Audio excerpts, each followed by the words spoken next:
It's of interest to me how much you seem to know about that world. Wasn't born a shepherd, man. You have to tell me about that sometime. No, I don't. Sometimes in literature and film, there is a character who exists merely to shed light on the features of a protagonist. Many of you may have heard or may remember discussion of foils, characters who contrast with a leading character to bring certain characteristics of the lead into relief. That's why I never kiss him on the mouth. There's another kind of character who arrives and does a similar job, but can be harder to spot. The mirror. The mirror is exactly what it sounds like. Rather than contrasting, they go through identical arcs. Like repetition in poetry, mirroring emphasizes the morals of the stories mirrored. The kind I'm interested in, for the purposes of this essay, is the mirror whose job it is to show us the secret past of a lead by living through it in front of us. They are the younger version of a hero or villain, making all the same mistakes. The operative from Serenity is, I believe, our window into Shepherd Book's past. Get this man to the infirmary at once.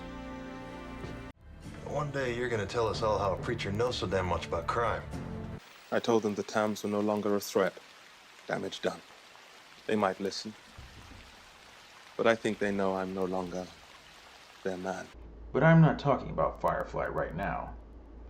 For the sake of this video essay, I'll be talking about Snoke and the banality of evil. The Last Jedi answers the question of Snoke's identity and the entire First Order's but now uncreative existence by showing rather than telling, if you understand world history and the use of mirror characters. The First World War, bloody and wanton, made domestic manufacturers of the Industrial Revolution an obscene amount of money after they added weapons manufacturing to their repertoire. Most of the industrialists wealthy enough to manufacture weaponry were in America, with a few major exceptions. Around the same time, eugenics rose in popularity, and several of these industrialists, wealthy on the backs of generations of free labor from slavery, or from the pseudo-slave labor of Union-free America in the prior centuries, found inborn exceptionalism narratives alluring. Those born rich are always drawn to narratives of genetic or destined superiority because it eases the guilt of their feudalist misdeeds. Germany, punished asymmetrically for a war that by definition took 32 to tango, was in an economic recession unheard of before and only eclipsed by Greece in the last decade. Greece too produced a fascist, read, authoritarian survivalist movement that infiltrated their government masquerading as a political party. Fascists are apolitical and will take on whatever the current doctrine of fear-based populism and maneuver it around to fear of an other and praise of the true citizen. Hitler then built a war machine and an economy that couldn't afford to feed its people, solidifying the Nazi rise to power. How? By accepting funds from American industrialist corporations and those abroad who feared the spread of communism, because communists had shown a propensity for killing the rich. Standard Oil, American Railroad, Henry Ford, Walt Disney, Fred Koch, and the Dutch Shell Corporation built the Nazi war machine and launched another world war.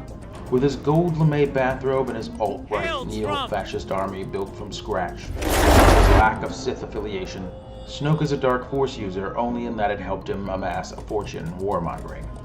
He is the independent contractor that built the Death Stars. Excuse me, I don't mean to interrupt, but what are you talking about? The ending of Return of the Jedi. My friend here is trying to convince me that any independent contractors who were working on the uncompleted Death Star were innocent victims when they was destroyed by the rebels. Well, I'm a contractor myself. I'm a roofer. Done and ready home improvements. And speaking as a roofer, I can tell you a roofer's personal politics comes into play heavily when choosing jobs. Any contractor working on that Death Star knew the risk involved. If they got killed, it's their own fault. A roofer listens to this, not his wallet. A wealthy industrialist weapons dealer who funds and profits from both sides of the war, the biggest fish in the pond of Canto Bight. Strong with the Dark Force but not Sith.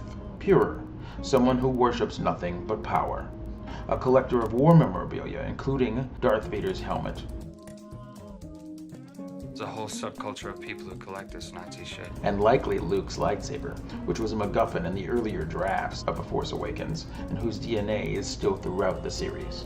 In lieu of an empire and a rebellion from which to profit, Snoke manufactures a new fascist regime. This guy's an arms dealer.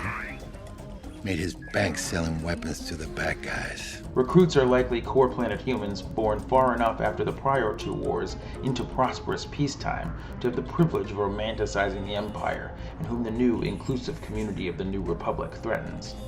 Their numbers are illusory, however. They kidnap and brainwash children for their armies.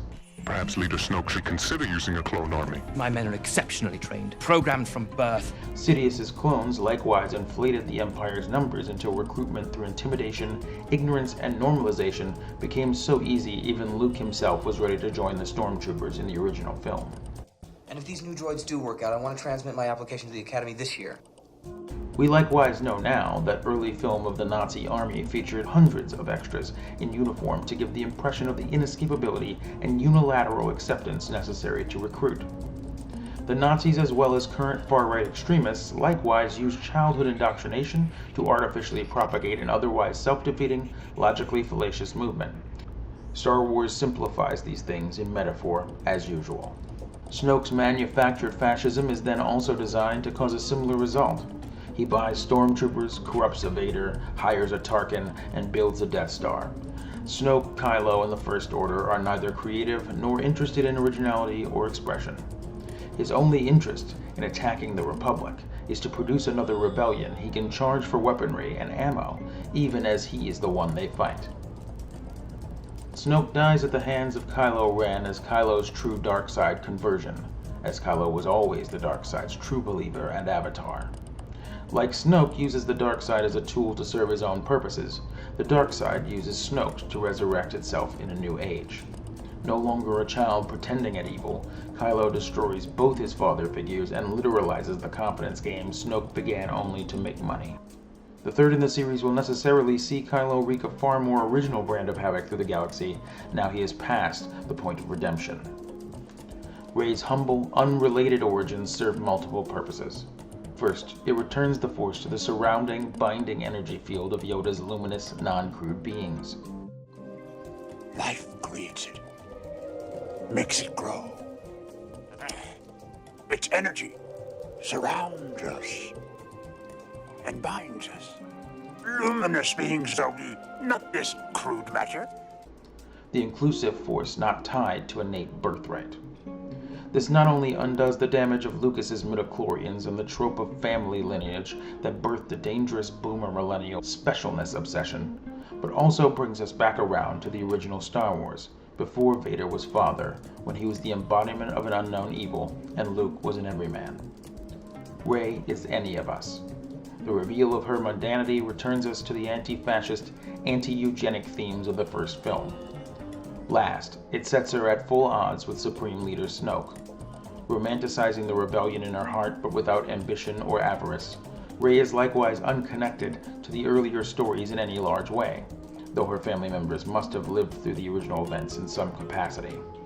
The Force chooses her when it awakens as the exact yin to Snoke's yang, a humble, poor, abandoned counterpoint to his wealthy, connected evil. Darkness rises and light to meet it. I warned my young apprentice that as he grew stronger, his equal in the light would rise. The Force Awakens even reflects this in Rey's casting. Where every other cast member was an established actor, Abrams and company picked Daisy Ridley from a pool of thousands of unknowns. It sends the same message as Anakin's lightsaber choosing Rey. Star Wars belongs to everyone, no matter the birthplace, bloodline, gender, or class. The Jedi, likewise, had gone from a benevolent, balanced monastery to an elitist, ascetic, blind to their own misdeeds, omnipresent force by the prequels. Luke, in trying to resurrect a past he could not have understood, was doing the same thing as Snoke, trying to bask in glory not his own. His ultimate failure and dark, fearful interpretations of his own prophecy, self-fulfilling, like his father before him with his visions of Padme, are clues to this innocent-seeming wish's dark side nature. We must always be present where we are, not lost in the future or attempting to revive our Vaseline-lensed memories.